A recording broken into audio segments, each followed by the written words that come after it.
দাদা রে, আমি একটু আলুর চপ খাবো। ঠিক আছে, এত রাত্রে তোর আলুর চপ পাওয়া যাবে না, তোকে মন্ত্র দিয়ে তৈরি করে দিই। দে। বল। কি?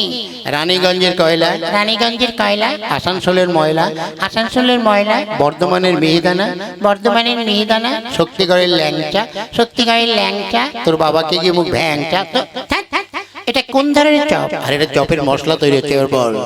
টাটার কারখানা, টাটার কারখানা। বাটার জুতো। এটা তুই চপের মধ্যে জুতো দিবি? আরে না, চপ গরম তো, তাই জুতো পাইতে খেতে যাবি। এবার বল। কোলাঘাটের ইলিশ, কোলাঘাটের ইলিশ, লালবাজারের পুলিশ। ওরে শালা, এ দাদা তুই পুলিশ ডাকছিস কেন? আমি চপ খাবো না। সবাইকে লাইন করে চপ দেওয়া হবে। হ্যাঁ, এবার পাঁশকুড়ার চপ, পাঁশকুড়ার চপ। খাই ঘপা ঘপ। কই খাইনি তো। বস, বসলাম, চোখ বন্ধ কর। করলাম। বলতো হাতে কটা আঙুল? 5টা। ঠিক করে চোখ বন্ধ কর। এবার কটা আঙুল? 3টে। এইবার হয়েছে। এইবার বল হা। হা। আর একটু বল হা। আর একটু জোরে। হা। আর একটু জোরে। হা।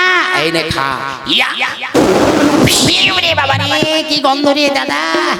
এটা কোন কারখানার চপ? এটা হচ্ছে পাঁচু কোম্পানির চপ, বুঝলি? না দিয়ে কদিন পায়খানা করিস না?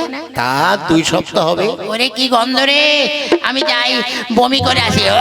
ছু, ওয়া, ছু, এই, চপ খেয়ে যা। আরাম জাদা চপ খাবে। এমন চপ খাই দিয়েছি জীবনেও আর খাবে